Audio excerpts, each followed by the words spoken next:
राम राम दोस्तों, कैसे हो आप लोग। दोस्तों, जितनी भी बड़ी बड़ी कंपनियां हैं ना, फॉर्च्यून 500 कंपनी या और भी सक्सेसफुल कंपनियां जो आपके आसपास हो या आप सुने होंगे इसके बारे में।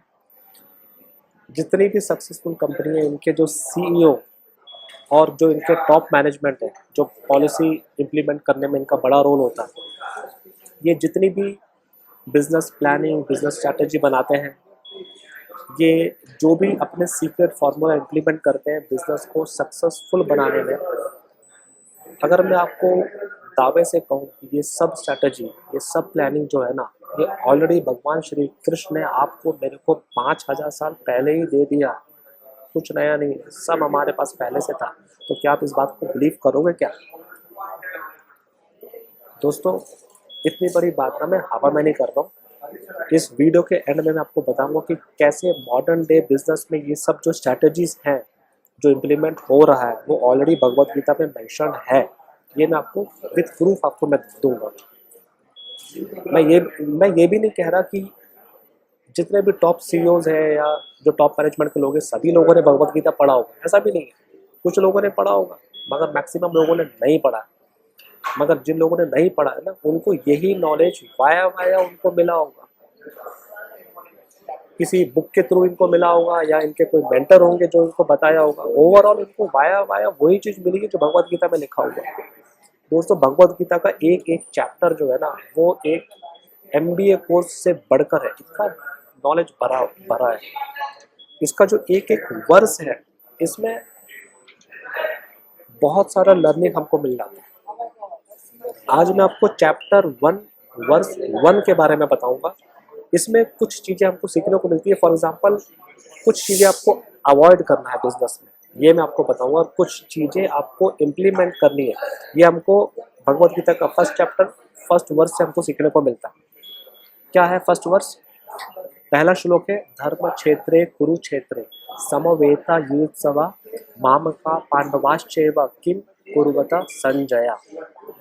दोस्तों, सिंपल तरीके से अगर मैं समझाऊं तो ये श्लोक में सवाल पूछा जा रहा है। सवाल कौन पूछ रहा है? धृतराष्ट्र। किससे? संजय से। सवाल क्या पूछा जा रहा है? धर्म क्षेत्र कुरुक्षेत्र, जो जो कुरुक्षेत्र है, जहाँ पे बैटल फील्ड है, जहाँ पे कौरवों के 100 पुत्र और उनकी सेना, सामने पांडु के 5 पुत्र पांडव और उनकी सेना आमने सामने है, युद्ध होने वाला है। धृतराष्ट्र पूछना, किम कुरुवता संजय, मतलब वहां पे क्या चल रहा है, आप मुझे बताओ। तो बैटल फील्ड के बारे में वो इंफॉर्मेशन पूछ रहे हैं, इनसाइट पूछ रहे हैं। युद्ध होने वाला है। आपको मैं थोड़ा सा ओवरव्यू बता दूं कि ये आपका बिजनेस के साथ कैसे कनेक्टेड है, उसके बाद मैं आपको इसका मतलब डिटेल में समझाऊंगा। बिजनेस आपके बिजनेस के साथ कैसे कनेक्टेड है, तो बैटल फील्ड है। बैटल फील्ड जो है ना दोस्त, आपके बिजनेस में बैटल फील्ड क्या है? आपका जो ग्लोबल मार्केट है, अगर आप इंपोर्ट एक्सपोर्ट में हो तो आपका जो ग्लोबल मार्केट है, या डोमेस्टिक मार्केट में हो तो आपका डोमेस्टिक मार्केट, ये आपका बैटल फील्ड है। आपको किससे लड़ाई करना है? आपका चैलेंजर कौन है? आपका कॉम्पिटिटर है। आपको कॉम्पिटिटर से लड़ना है। सामने आर्मी खड़ी है, आप अकेले तो लड़ाई लड़ोगे नहीं। आपका आर्मी कौन है? आपका आर्मी है आपका मैनेजमेंट, आपका टीम। ये एक ओवरव्यू में आपको बताया हूँ। अभी इस श्लोक को हम थोड़ा डिटेल में समझते हैं। पहला लेसन जो मुझे लगता है वो ये है कि धृतराष्ट्र इंफॉर्मेशन गैदर कर रहे हैं वाया संजय कि बैटल फील्ड में क्या चल रहा है, मुझे बताओ। आपको बिजनेस में क्या करना है? कुछ भी नया प्रोजेक्ट या नया बिजनेस अगर आप शुरू करना चाहते हैं, पैसा लगाने के पहले आप मार्केट इंफॉर्मेशन गैदर करो। क्या ट्रेंड चल रहा है पता करो, डेटा एनालिसिस करो, मार्केट एनालिसिस करो, उसके बाद आगे बढ़ो। अगर आप इंपोर्ट एक्सपोर्ट में हो, तो अगर आप अपना प्रोडक्ट किसी नई कंट्री में लॉन्च करना चाहते हो, तो पहले पता करो कि वहाँ पे कंज्यूमर ट्रेंड क्या है, डिमांड क्या है, क्या क्वालिटी का माल बिक रहा है। जो आपके कॉम्पिटिटर है, हो सकता है वो आपकी कंट्री को हो या दूसरी कंट्री के है, वो क्या क्वालिटी का प्रोडक्ट सप्लाई कर रहे हैं आपके टारगेट मार्केट में, क्या पैकिंग चल रहा है, क्या प्राइसिंग में वो सप्लाई कर रहे हैं, क्या डिस्काउंट दे रहे हैं, वहाँ की गवर्नमेंट की पॉलिसी क्या है आपके प्रोडक्ट को लेके, टारगेट कंट्री का जो गवर्नमेंट है और आपकी कंट्री का जो गवर्नमेंट है, इन दोनों के बीच में कुछ फ्री ट्रेड एग्रीमेंट है कि नहीं है, ये सब आपको पता होना चाहिए। इसके बाद अगर आप किसी दूसरी कंट्री में इन्वेस्ट करते हो तो आप सेफ हो, नहीं तो आपका पैसा भी गया, आपका टाइम भी गया, डिजास्टर है कंप्लीट। पहला लेसन ये है दोस्तों। धृतराष्ट्र यहाँ पे इंफॉर्मेशन गैदर कर रहा है वाया संजय, पूछ रहा है, ठीक है। सेकंड लेसन क्या है? सेकंड लेसन ये है दोस्तों कि he is getting the information via Sanjay. Sanjay कौन है? संजय के पास दिव्य दृष्टि है। ये बंदा कुरुक्षेत्र में जो बैटलफील्ड में जो भी चल रहा है वो सब इसको दिख रहा है, ठीक है। संजय सब दिख रहा है और ये वैसे का वैसे ही धृतराष्ट्र को इनपुट दे रहा है विदाउट एनी मैनिपुलेशन। उसमें कुछ ये अपना मसाला ऐड नहीं कर रहा है, ठीक है। तो इससे सीखने का क्या है कि आपका जो बिजनेस है, जब आप कभी भी इनपुट गैदर करने जाओगे, कोई भी आपका पोर्टल होगा, कुछ भी आपका सोर्स होगा, आप इंश्योर करना कि वो रिलायबल हो। अगर आप मार्केट रिसर्च का काम किसी अपने टीम को देते हैं या आउटसोर्स करते हैं, तो आप इंश्योर करो कि वो इंफॉर्मेशन आपको सेम वैसी का वैसी आपको शेयर करें, तो उसमें कुछ एडिशन ऐड वैड ना करे, ना उसमें कुछ कम ज़्यादा करे, वैसी का वैसी आपके साथ शेयर करें। अगर वो इन्फॉर्मेशन जो आपको मिल रही है वो इन्फॉर्मेशन में थोड़ा सा भी मैनिपुलेशन होता है या गलत होता है, इस इन्फॉर्मेशन के बेसिस पे अगर आप कुछ भी डिसीजन लोगे तो भी डिजास्टर है। तो आपको ये इंश्योर करना है कि जो आपको इन्फॉर्मेशन दे रहा है, क्या वो आपके लिए संजय का रोल प्ले कर रहा है कि नहीं। संजय जो था वो कुछ भी मैनिपुलेट नहीं करता था, जो वहाँ पे हो रहा है बैटलफील्ड में वो वैसे का वैसे धृतराष्ट्र को बताता था। तो आप जो भी इनपुट जहाँ से भी ले रहे हैं, यू शुड एंश्योर कि वो आपके लिए संजय है, ठीक है। तीसरा धृतराष्ट्र जो था वो आंखों से तो अंधा था, वो दिमाग से भी अंधा था। कैसे आपको मैं बता रहा हूँ। इसके पास बहुत सारे ऐसे ऑप्शंस आए थे पास्ट में, और अगर वो एज ए किंग अगर वो राइट डिसीजन लेता तो वो ये जो वार है ना इसको टाल सकता था, मगर ये बंदे ने लिया नहीं, बिकॉज ही वॉज बायस्ड। ये इमोशनल डिसीजन लिया है। वो चाहता कि उसका जो बेटा है, जो गलत है, जो कैपेबल नहीं है, वो उसको राजा बनाना चाहता था। इसके पास जो इनपुट देने वाले थे वो एक से एक थे, छोटे मोटे लोग नहीं थे, बिल्कुल सही सही इनपुट देने वाले, गाइड करने वाले लोग थे। संजय था, विदुर जी थे, भीष्म पितामह थे, भगवान कृष्ण ने भी इनको बहुत सारा गाइडेंस दिया, द्रोणाचार्य थे, ऐसे बहुत से ऐसे लोग थे। मगर ये बंदा पुत्र मोह के कारण राइट टाइम में राइट डिसीजन नहीं लिया, और आज की डेट में युद्ध हो रहा है। आज की डेट में ही इज हेल्पलेस। अगर कौरव के लोग सब लोग मरे भी जाते हैं तो ये उनको बचा नहीं सकता, बिकॉज ये तो खुद अंधा है, युद्ध तो लड़ नहीं सकता। दूसरा, अगर वो जीतते भी हैं तो इसका कुछ कंट्रीब्यूशन होने वाला है नहीं। He is just helpless, information gather कर रहा है संजय के साथ। ये जो हेल्पलेस वाली सिचुएशन ये आपको आपके बिजनेस में नहीं आनी चाहिए। तो आपको क्या करना है बिजनेस में? एक, जो भी आपका जो रिलायबल सोर्स है, जो भी आपको इन्फॉर्मेशन मिल रहा है, जो भी आप गैदर कर रहे हो इंटेलिजेंस, उसके हिसाब से राइट टाइम में राइट डिसीजन आप लो, चूको मत, डिले मत करो। दूसरा, राइट बंदे को असाइन करो टास्क, ठीक है। जिसको आप असाइन कर रहे हो इंश्योर करो कि उसके पास प्रॉपर स्किल है, प्रॉपर रिसोर्सेस है और प्रॉपर ट्रेनिंग आपने दिए हो, और उसको एम्पावर करो। फॉर एग्जाम्पल, मान लीजिए आपका कुछ short term long term goal है, 6 मंथ 1 ईयर का, आपने टीम को बुलाया है, ब्रीफिंग दे रहे हो, आप उनको टास्क दो। टास्क देने के बाद कुछ चेक पॉइंट्स रखो, हर कुछ दिनों में अपडेट लो, देखो क्या प्रोग्रेस हो रहा है, आपकी टीम को क्या चाहिए सपोर्ट, मॉरल सपोर्ट चाहिए, रिसोर्स चाहिए, कुछ टूल्स चाहिए, सपोर्ट प्रोवाइड करो, ट्रेनिंग चाहिए, ट्रेनिंग दो, आप उनको मोटिवेट करो, एम्पावर करके छोड़ दो।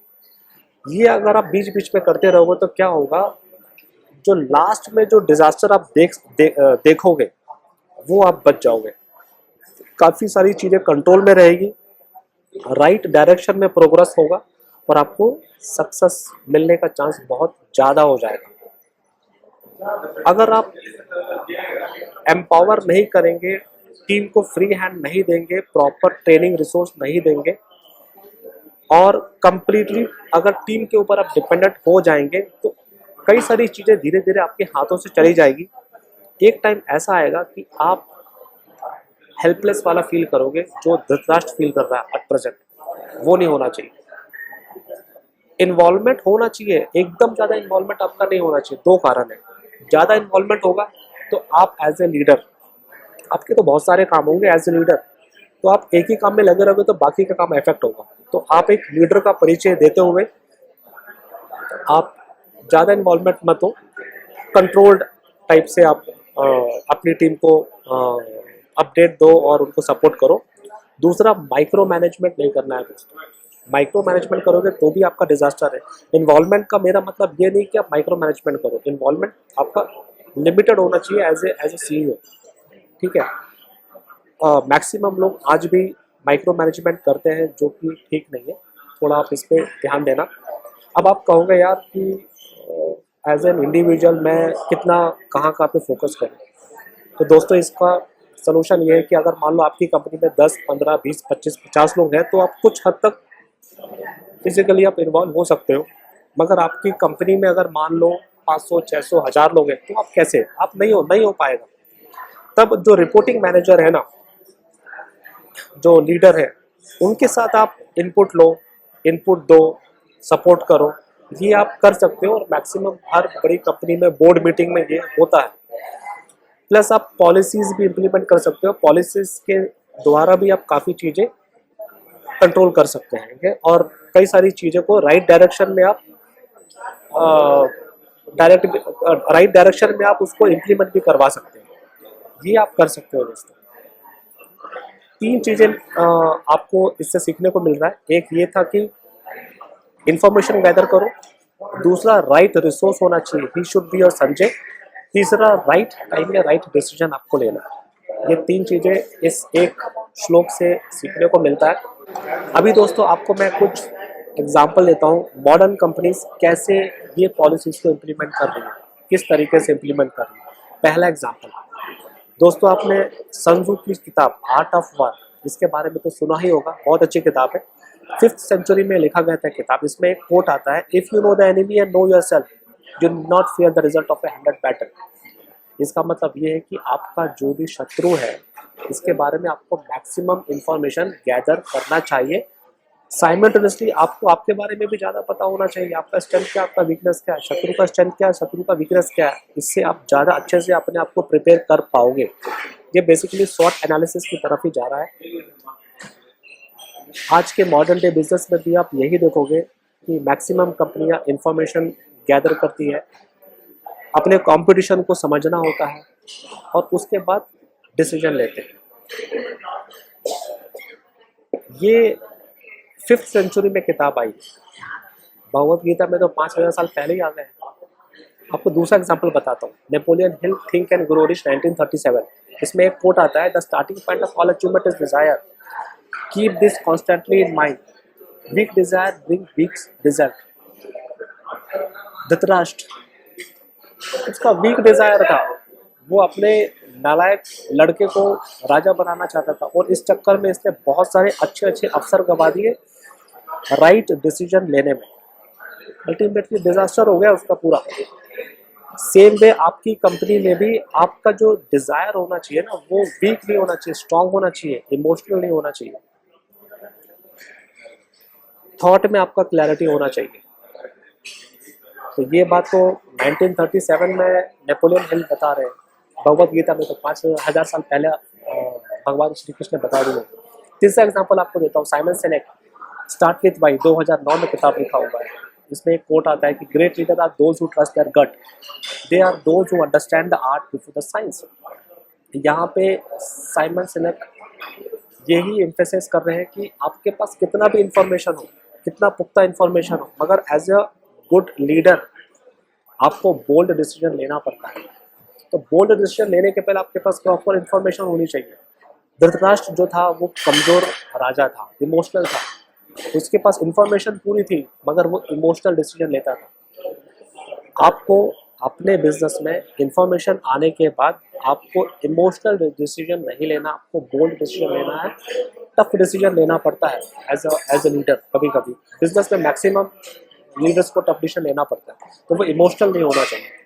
और डेटा डेटा जो है आपके पास बराबर होना चाहिए। साइमन सिनेक 2009 में ये बात बोल रहा है, भगवत गीता में 5000 साल पुराना है।